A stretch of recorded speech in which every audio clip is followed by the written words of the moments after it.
Doa mulai.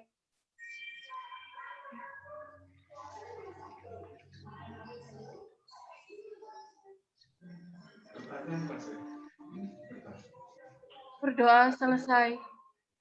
Iya, hari ini sudah pertemuan terakhir ya, Dek ya. Nggak terasa untuk teknologi pengolahan pangan. Mungkin nanti praktikumnya yang belum seperti pengasapan, perebusan, penggorengan kita lakukan di laboratorium, tapi bulan Februari saja ya. Dan ini adik-adik dipastikan dalam kondisi sehat ketika ke kampus, yang luar kota boleh tidak hadir. Kemudian menulis fakta integritas seperti biasanya ya, Dek ya. Nanti dibagi menjadi 2 kelompok saja, nanti Ibu data siapa saja yang bisa hadir, nulis di WA grup itu ya, nanti Ibu buatkan jadi 2 kelompok. Jadi kelompok pertama mungkin 4 orang seperti itu ya, nggak banyak-banyak orang. Mengingat kasus yang COVID ini sangat banyak itu loh Dek ya, jadi protokol kesehatannya lebih ketat lagi. Sebenarnya kan Januari ada ya keinginan kita ya, tapi ternyata kita undur saja sampai kondisi memungkinkan ya.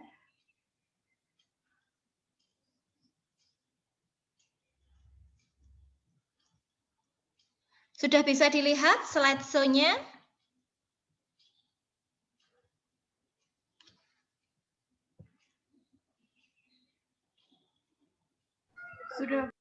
Sudah ya, Dek ya? Bentar. Nah, loh. Kok tambah saya nggak bisa lihat? Tunggu sebentar, Ibu ulang lagi. Oke, ini Mbak Salsa.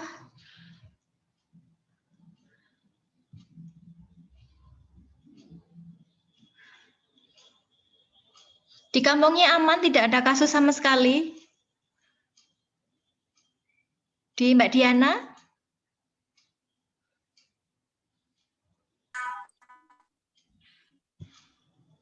Di saya ada Bu, tapi kayak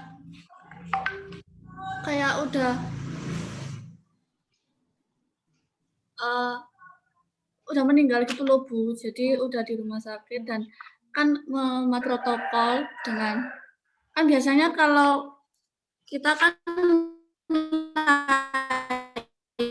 lihat gitu kan Bu, di sini udah nggak ada gitu. Makamkannya dengan protokol kesehatan gitu. Tapi nggak tahu itu emang positif atau enggak, itu nggak tahu. Kalau di tempat Mbak Ninda bisa ceritakan, Dek? Di tempat saya dekat rumah ada Bu. Tapi kemarin udah kemarin kan di kota Blitar itu udah hijau. Terus karena melonjak lagi sekarang udah merah lagi zonanya. Nah, makanya kita takut Pak Bertiku. Iya, kalau untuk yang dekat rumah itu kemarin alhamdulillah sembuh, tapi ya nggak cuma 1 orang aja, sekarang banyak. Tapi nggak sampai meninggal ya Mbak Ninda ya?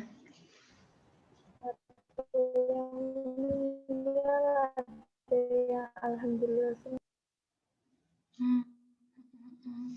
Ya udah kita mulai saja ya perkuliahan hari ini sambil kita berdoa supaya terhindar dari wabah penyakit ini ya, segera selesai pandeminya. Nah, hari ini adalah pertemuan terakhir yang ke-14 tentang bioteknologi dan bahan makanan tambahan. Bioteknologi ini sebenarnya yang sederhana sudah kita pelajari bersama pada saat kita belajar dulu fermentasi ya, dan adik-adik sudah melakukan praktikum mandiri di rumah tentang fermentasi ya, ada yang buat tape, buat cookies, buat donat, nah itu adalah contoh dari produk-produk fermentasi yang merupakan bioteknologi pangan secara tradisional ya.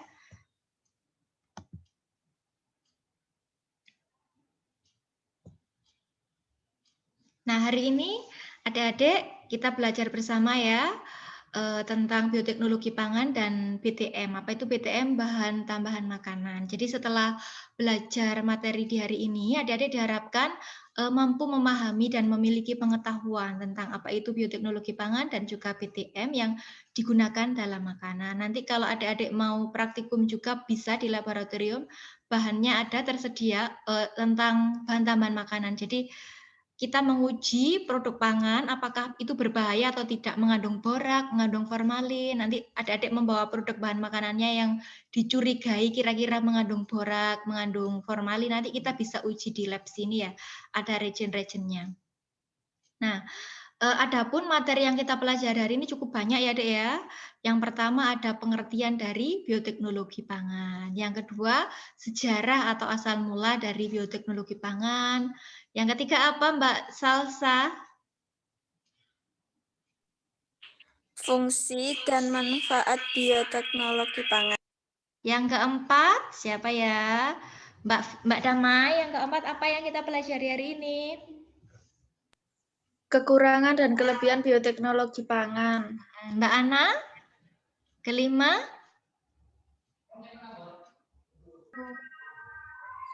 Contoh hasil bioteknologi pangan. Keenam, Mas Dodi?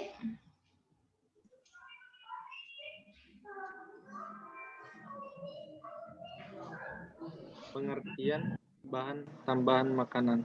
Iya. Mbak Rosita sudah sehat kembali, sayang? Alhamdulillah sudah, Bu. Oke. Selanjutnya, Mbak Rosita, tolong disebutkan yang kita pelajari hari ini. Menyebutkan jenis bahan tambahan makanan. Yang terakhir adalah Menjelaskan fungsi, kelebihan, dan resiko penggunaan bahan. Nah, jadi apa ya bioteknologi pangan yang kita sudah pelajari kan? Fermentasi ya. Jadi yang namanya fermentasi ini ada produk, bahan bakunya. Nah, kita tambahkan mikroorganismenya. Mikroorganismenya bisa kapang, kamir, ataupun bakteri. Misalnya kalau buat yogurt kan bahan bakunya susu, kita tambahkan bakteri Lactobacillus, kemudian jadi yogurt. Begitu juga kemarin buat tape dari singkong bahan bakunya ditambahkan ragi yang bulat-bulat itu. Nah, ragi yang bulat-bulat itulah yang disebut sebagai kamir. Buat tempe juga begitu. Kedelai kita rebus, kita tambahkan kapang. Nah, jadi bioteknologi pangan ini adalah memanipulasi mikroorganisme. Jadi mikroorganismenya sengaja kita tumbuhkan dalam produk yang kita kehendaki untuk menghasilkan produk yang kita mau. Jadi substratnya kita buatkan medium pertumbuhan untuk bakteri, kita masukkan bakteri kapang dan kamir, boleh salah satunya, sudah jadi produk. Nah, itu yang tradisional ya, Dek ya. Nah, yang modern bagaimana? Nah, ini adalah bioteknologi mikroba untuk menciptakan enzim lebih baik. Kenapa harus menciptakan enzim? Karena enzim ini sangat berguna untuk mempercepat reaksi metabolisme ya yang kita inginkan. Misalnya dalam pembuatan vetsin, masako, roiko itu kan juga menggunakan enzim untuk memecah asam amino yang segitu panjangnya untuk mengubah protein, misalnya dari tetes tebu itu ya, menjadi protein sederhana berupa glisin atau glutamin. Nah, itu menggunakan enzim, adik-adik. Begitu juga untuk membuat gelatin, itu juga membutuhkan enzim. Kan dipisahkan ya sampai jadi gelatin. Misalnya dari tulang itu loh, kita pisahkan sampai menjadi zat gelatin, itu kan juga butuh enzim. Jadi enzim ini memang diperlukan untuk industri-industri besar ya. Nah, kemudian bioteknologi pangan ini menggunakan organisme untuk membuat banyak produk pangan yang lebih sederhana. Misalnya kan kedelai itu katanya kompleks ya proteinnya ya. Kalau ditambah kapang, organisme kapang di dalam kedelai, sehingga kedelainya ini kan dirombak menjadi asam amino yang lebih sederhana, sehingga lebih lunak teksturnya dan lebih mudah dicerna oleh manusia. Dan kandungan gizinya juga lebih baik lagi. Karena lebih mudah diserap oleh tubuh ya. Nah, bioteknologi pangan. Apa sih arti dari bioteknologi? Mbak Diana bisa menyebutkan apa arti dari bioteknologi? Arti dari bioteknologi yaitu suatu penerapan biosin dan teknologi yang mengangkut penerapan praktis organisme hidup atau komponen seluler lainnya pada industri jasa, manufaktur, serta pengolahan lingkungan. Iya, jadi bioteknologi itu sebenarnya luas adik-adik, tidak hanya pada makanan saja ya, tetapi limbah-limbah itu bisa didegradasi atau diuraikan juga menggunakan makhluk hidup kan, mikroba itu untuk mendegradasikan limbah itu. Jadi di sini ada pengelolaan lingkungan. Jadi kalau limbahnya banyak itu kita degradasi sehingga lebih aman untuk dibuang ke lingkungan. Jadi ini adalah aktivitas dari berbagai macam disiplin ilmu ya Dek ya, nggak hanya gizi saja, nggak hanya pangan saja, tapi juga bisa ke pertanian, misalnya menciptakan kedelai transgenik yang unggul, kemudian kapas yang bebas penyakit, seperti itu. Pangan yang kita pelajari ya, karena kita bidangnya adalah gizi pangan, peternakan juga menggunakan bioteknologi, semangka tanpa biji ini juga hasil bioteknologi adik-adik, kedokteran, obat, antibiotik, segala macam itu juga produk dari bioteknologi. Jadi itu sangat luas sekali ya. Nah, untuk dalam bidang pangan, ini biasanya untuk memanfaatkan sel tanaman. Kita buat sel tanaman yang tahan hama, seperti itu. Yang tanpa biji, yang enak, yang disukai oleh konsumen. Kemudian hewan, misalnya membuat hewan yang seperti unggul, seperti itu. Kemudian mikroorganisme untuk menghasilkan produk pangan dengan tujuan menghasilkan hasil yang lebih baik dari segi kualitas juga kuantitas. Jadi produknya bagus, kemudian jumlahnya juga banyak.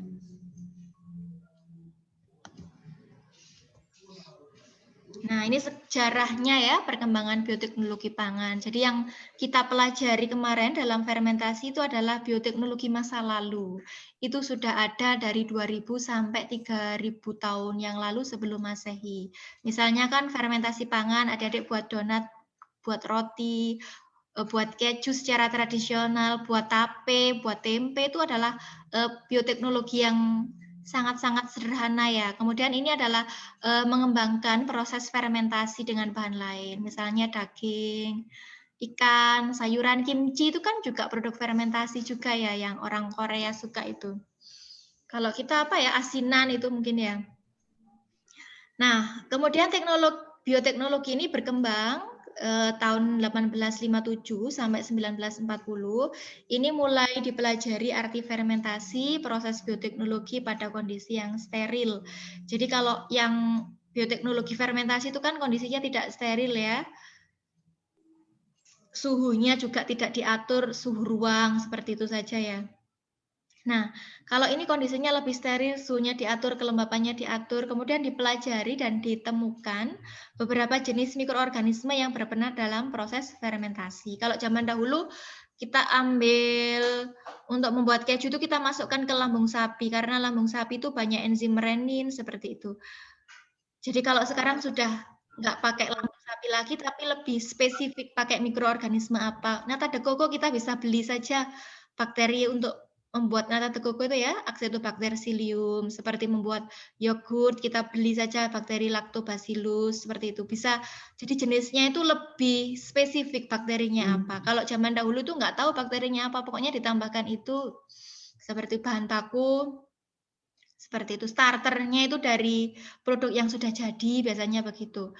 Nah, pada tahun ini juga ditemukan senyawa antibiotik. Senyawa antibiotik itu bisa melawan bakteri ya, sehingga bisa menyembuhkan orang-orang yang sakit. Jadi bioteknologi pangan dahulu sampai sekarang, kalau dulu itu hanya untuk fermentasi saja, dalam bidang pangan ini untuk mengembangkan proses bioteknologi tradisional untuk industri pangan dan diversifikasi produk. Jadi untuk menciptakan produk pangan yang beraneka ragam saja, tambah banyak jenisnya. Nah, kalau dalam bidang pertanian, ini memanfaatkan mikroorganisme yang berperan produksi hasil pertanian dan peternakan untuk meningkatkan kualitas. Misalnya tanaman transgenik. Apa itu tanaman transgenik? Tanaman transgenik ini tanaman yang ada campuran gen dari lain yang lain. Gennya ini unggul. Misalnya kapas BT itu ya, itu tanaman transgenik ya, di mana kapas yang biasanya mudah diserang oleh lalat, ulat, sehingga daunnya habis. Kalau tanaman transgenik, jadi tanaman ini ditambahkan dengan gen dari luar yang tahan terhadap ada menghasilkan racun gitu, sehingga ulatnya ini kalau makan tanaman ini mati, jadi nggak sampai makan. Jadi ditambahkan disisipi gen dari luar gitu loh. Tanaman transgenik. Kedelai itu juga banyak produk transgenik juga ya. Kalau di luar negeri sudah ada, ini tanaman transgenik, ini bukan, sehingga konsumen bisa menentukan pilihan mana yang sekiranya mau dikonsumsi. Karena banyak yang menolak juga ya produk transgenik, karena mereka seperti beranggapan itu menciptakan menyalahi kodrat Allah gitu loh, Dek. nggak seharusnya gen itu dari luar dimasukkan ke tanaman tersebut. Gennya kan bisa berasal dari hewan, bisa berasal dari makhluk yang lain gitu. Jadi kayak menyalahi kodrat gitu, banyak yang tidak setuju. Tapi banyak juga yang setuju di situ, banyak pro dan kontra tentang tanaman transgenik ini. Kemudian juga untuk memproduksi biofertilizer dan juga bioinsektisida. Jadi pupuk dari bahan-bahan alami ya, dari mikroba itu juga ini ya, kalau biasanya kan pakai pestisida ya untuk nyemprot tanaman itu biar nggak diserang hama. Tapi ini menggunakan anti hama dari makhluk hidup. Semacam ini, kayak di rantai makanan itu adik-adik bisa tahu ya. Seperti itu. Kemudian dalam bidang kesehatan, ini penemuan vaksin, antibiotik terutama penyebab penyakit dan senyawa penghambat kanker.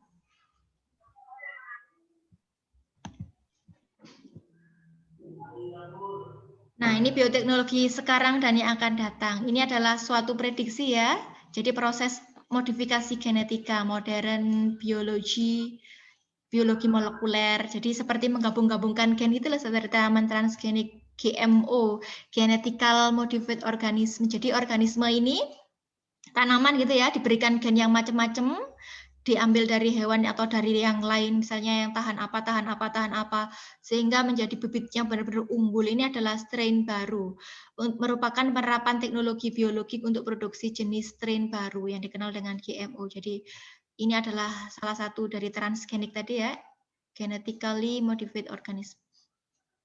Jadi masih banyak tantangan karena adanya efek negatif untuk manusia ya, yang seperti Ibu ceritakan tadi. Jadi menyalahi kodrat seperti itu. Takutnya orang-orang yang menentang ini nanti diciptakan manusia, diambilkan dari gen apa, nanti ada ayam, terus Di YouTube ada, Bu. Nah, seperti itu ketakutannya Mas Dodi. Ada ya di YouTube? Sudah ada dari gen itu, dari gen babi. Terus komen-komennya saya baca tuh kayak ngedukung gitu, nah, Bu. Iya, ada yang mendukung, ada yang kontra ini. Takutnya disalahgunakan seperti itu, Mas Dodi. Jadi maksudnya kan untuk memperbaiki mutu tanaman, mutu hewan supaya konsumsi manusia ini lebih baik dan lebih banyak ya. Tapi ada yang menyalahkan seperti itu, menciptakan spesies-spesies baru yang aneh-aneh gitu ya. Yang ayam punya gigi, yang kambing sama apa gitu. Banyak di YouTube ya, Mas Dodi ya. Nah, itu Ngeri. iya, mengerikan kan? Kalau tidak dibatasi. Jadi memang belum ada aturan ya tentang penerapan bioteknologi, makanya masih menjadi pro dan kontra yang seperti Mas Dodi tadi sebutkan tadi ya, di YouTube banyak. Makasih Mas Dodi atas infonya.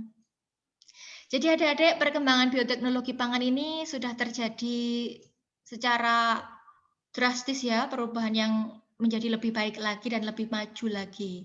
Jadi kalau zaman dahulu sebelum Masehi ya, 8.500 sampai 5.500 sebelum Masehi ini manusia mulai menetap di suatu tempat, memelihara tanaman dan hewan yang terbaik dari panen mereka simpan untuk digunakan sebagai benih tahun depan. Yang seperti Ibu ceritakan dulu pas pelajaran apa ya?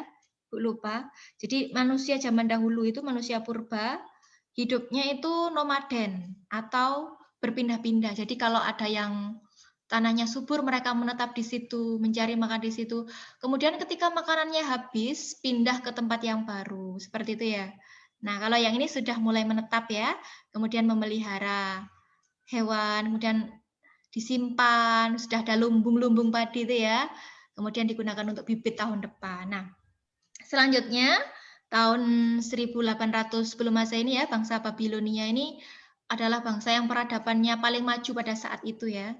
Mereka meningkatkan kualitas dari kurma dengan penyerbukan pohon betina dengan serbuk sari pohon jantan dengan karakteristik yang diinginkan. Jadi biasanya kan penyerbukan itu alami saja, tapi nanti keturunannya hasilnya ya tidak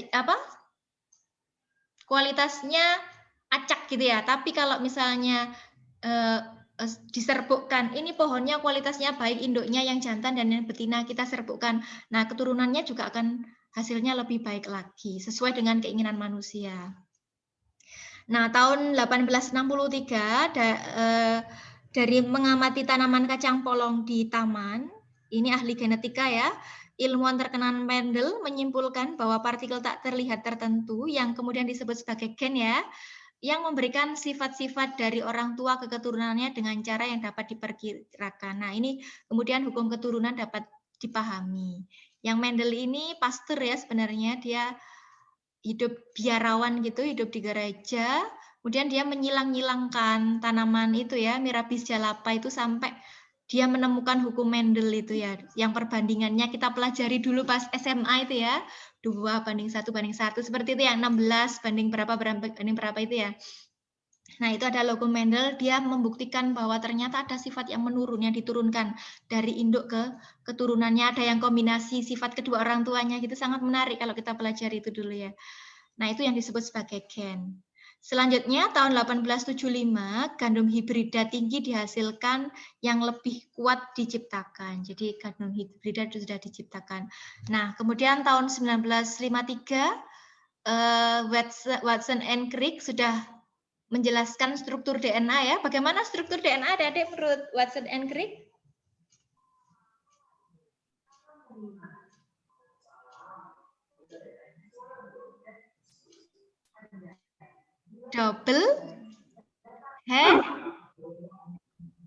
Double helix. Yang terdiri atas asam nukleat apa? Basa nitrogen. Basa nitrogen, gula deoksiribosa dan fosfat. Basa nitrogen ada Basa nitrogen ada berapa? Purin, pirimidin, adenin, guanin, timin, dan sitosin. Nah, kemudian tahun 1961 ya, USDA ini adalah organisasi tentang agrikultur gitu ya. Nanti bisa searching apa itu kepanjangan USDA. Mencatat bahwa Bacillus thuringiensis BT sebagai biopestisida yang pertama yang Ibu ceritakan tadi, Bacillus thuringiensis ini adalah yang bisa menghasilkan racun sehingga ulat-ulat tadi nggak mau makan tanaman tersebut. Kemudian ini ya. Kemudian tahun 1973 ilmuwan Cohen dan Boyer berhasil mentransfer materi genetik dari suatu organisme ke organisme yang lain. Jadi melalui itu ya, bakteriofage dititipkan di situ sifatnya. Kemudian tahun 1960 ini bisa dibaca sendiri ya oleh adik-adik ya.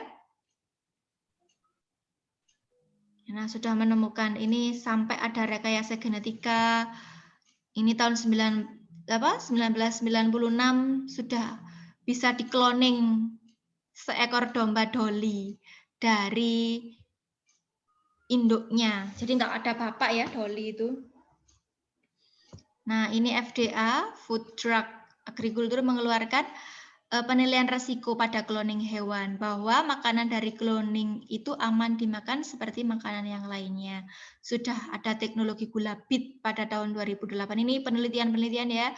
Ini yang Ibu ceritakan tadi, varietas kedelai tinggi oleat yang lebih tinggi dalam asam lemak tak jenuh tunggal tersedia di AS. Ini adalah produk dari tanaman transgenik ya. Ini juga tanaman transgenik. Ada sapi hipoalergik pertama. Jadi ini biasanya kalau bayi-bayi itu kan 20% ada yang alergi susu sapi ya, lakto ya. Nah, ini dengan adanya penelitian ini, sapinya dihilangkan protein yang memicu alergi pada manusia, sehingga ini susu sapinya aman dikonsumsi oleh semua orang. Kemudian ini tahun 2011 ya, ini baru ya penelitiannya ya. Tambahan makanan utuh untuk ditingkatkan bioteknologi diajukan untuk kajian pemerintah, termasuk apel tanpa pencoklatan dan kentang rendah akrilimida. Nah, biasanya apel itu kan kalau kita kupas gampang mencoklat ya. Nah, itu sudah ditemukan biar nggak mencoklat lagi. Nah, ini bioteknologi dalam industri pengolahan pangan ya adik-adik ya. Ini sudah ada adik lakukan percobaannya, praktikumnya, yaitu industri makanan atau minuman terfermentasi. Tempe, tape, keju, nata, Yakult, ini adalah fermentasi. Kemudian industri bahan penyedap dan memberi aroma seperti MSG ya, monosodium glutamat, micin itu, dan kecap. Kemudian ada industri asam organik, ini asam sitrat, laktat, asam vinegar atau asam asetat, cuka itu ya Dek ya. Asam amino, glutamat lisin, enzim untuk pangan, misalnya amilase, pektinase. Kalau buat sirup itu kan butuh enzim-enzim ini. Kemudian industri protein sel tunggal, lemak sel tunggal, bahan pengawet. Nah, ini adalah sumber pangan yang bisa digunakan untuk bioteknologi pangan ya, untuk proses fermentasi. Jadi ada serealia dan umbi-umbian. Ini sudah kita pelajari di ilmu bahan pangan ya dulu ya. Biji-bijian dan kacang-kacangan, sayur, buah, daging, telur, ikan, kerang, udang, susu, lemak dan minyak, dan juga serba-serbi. Jadi ini kebutuhan nutrisi pangan. Kita membutuhkan karbohidrat sepertiga, protein sepertiga. Protein ini kita bagi menjadi dua ya. Ada protein nabati seperti tempe, ada protein hewani, telur, sosis, daging, ikan, unggas. Nah, buah-buahan ini juga sepertiga ya. Dan sayur-sayuran. Kemudian ada mikronutrisi seperti zat besi, dan lain-lain. Nah, ini produk bioteknologi pangan. Jadi ada yogurt, ada keju, tempe, antibiotik, bir, sauerkraut ini semacam asinan itu ya, acar, kimchi, tape, keju, kecap, dan roti. Kecap itu juga produk fermentasi ada ya. Nah, ini mikroorganismenya, bahannya dan produknya nanti bisa dibaca sendiri. Nah, ini bioteknologi pangan untuk produk pangan terfermentasi dan adiktif pangan ya. Jadi teknologi sel mikroba ini untuk mengawetkan pangan dan menghasilkan berbagai jenis pangan terfermentasi seperti yogurt dan keju, tauco tape, kemudian etanol bir ini oleh Kamir ya. Kalau etanol ini dibiarkan lama-lama akan menjadi cuka. Selanjutnya bisa juga untuk menghasilkan bahan adiktif pangan ya seperti MSG alami. Sebentar ya adik-adik ya. Sebentar ya. Kemarin kalau yang di sini sebelumnya waktu Bu Ira jadi sekto itu pernah mengadakan hukum nggak? Nggak pernah. Oh belum pernah. Belum pernah sama sekali. Terus kalau kemarin yang praktek-praktek di UB itu suratnya buat surat pengajuan atau enggak? Atau langsung ya udah praktek aja gitu? Mengajukan dulu Mbak, proposal. Oh proposal, bukan surat? Ya surat, minta nota dinas, minta ke PAA. Mau ke sana gitu, mau praktek di sana. Misalnya Mbak praktek di UB. Bukan praktek sih Bu, UKOM. Oh, UKOM. Nah ini kan UKOMnya kan pakai CBT. Nah terus kalau di sini kemarin saran dari prodi lain itu gak memungkinkan. Soalnya kemarin tryout pakai CBT aja itu 4 kali mati aku piro Bu. Tapi sedangkan ini kan UKOM sampai 4 kali mati kan kasihan juga mahasiswa gitu loh, alumni dan mahasiswa. Ya itu aku pengen ngajukan ke UB. Itu suratnya dari prodi atau dari kampus Bu? Kampus. Lek surat keluar harus kampus sama nota dinas ke PAK.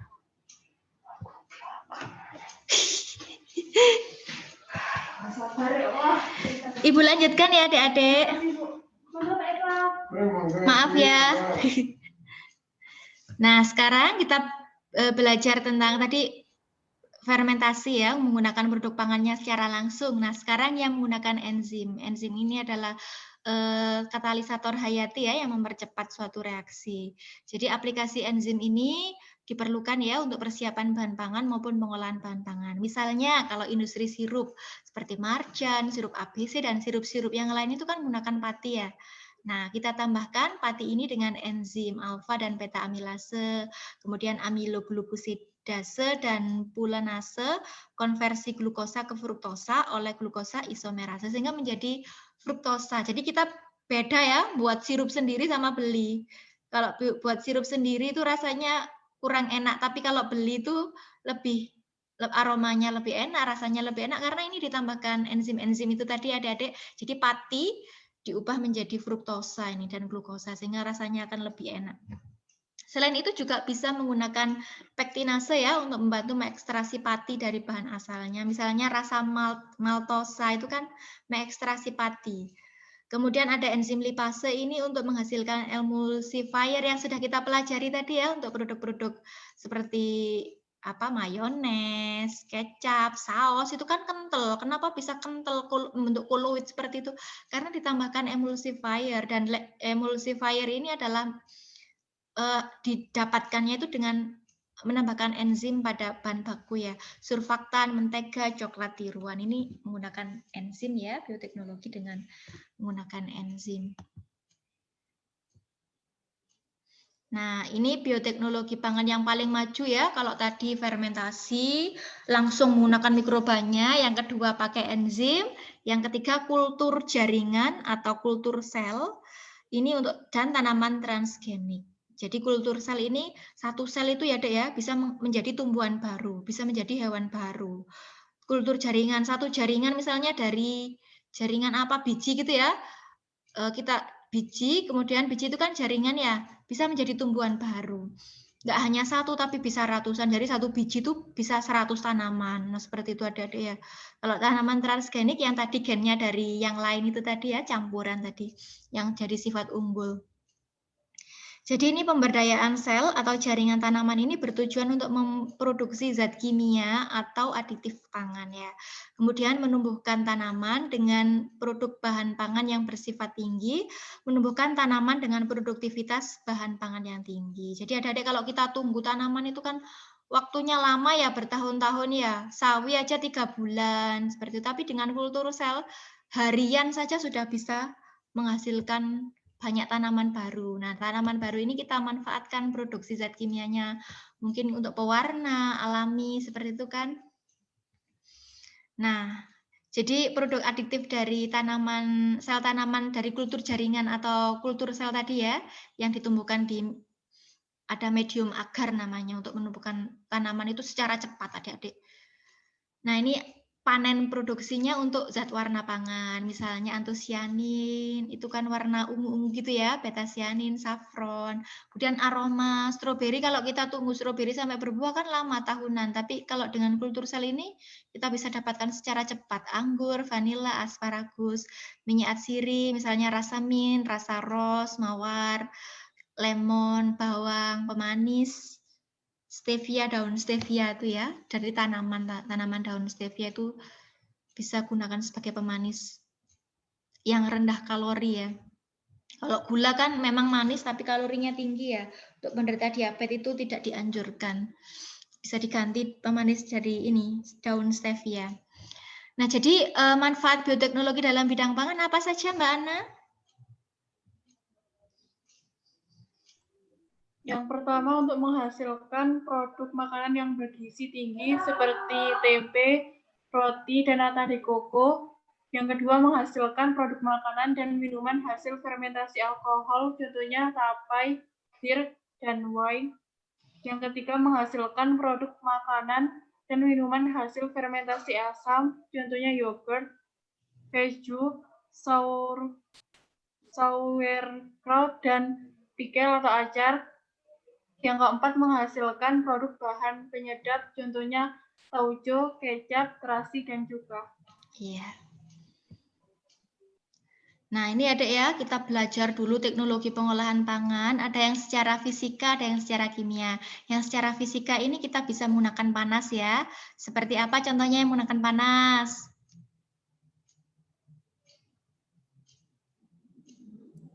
Penggorengan, perebusan, kemudian pengeringan, apalagi yang non thermal ini biasanya adalah iradiasi, high pressure seperti itu. Nah, yang kimia adik-adik dengan BTM. Apa itu BTM? Bahan tambahan makanan. Ini yang kita pelajari hari ini. Jadi pengolahan kimia kita bisa menggunakan bahan tambahan makanan dengan gula, ditambahkan gula. Jadi gula ini selain memberikan rasa manis adik-adik, dia juga bisa menghambat mikroorganisme untuk tumbuh di situ karena kandungan gula yang tinggi ini tidak disukai oleh mikroorganisme. Begitu juga dengan garam, asam, pengasapan, dan tambahan bahan kimia. Jadi asap itu bisa termal, bisa kimia ya, karena mengandung komponen-komponen kimia dalam asapnya. Ada formaldehid, seperti itu ya, banyak ya. Jadi kita bisa tambahkan dengan garam, asam, gula, cuka, dan bahan kimia.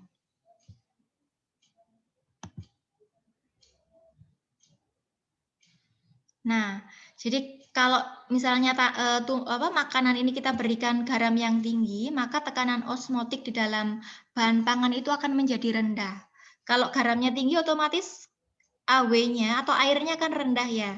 Nah, berarti di sini mikroba yang tidak tahan garam akan mati. Jadi makanannya lebih awet. Jadi adik-adik contohnya membuat sayuran ya, pickle sayuran. Apa sih pickle sayuran ini adalah mengawetkan makanan melalui fermentasi dengan menurunkan aktivitas enzim penyebab pembusukan dan perubahan oksidatif.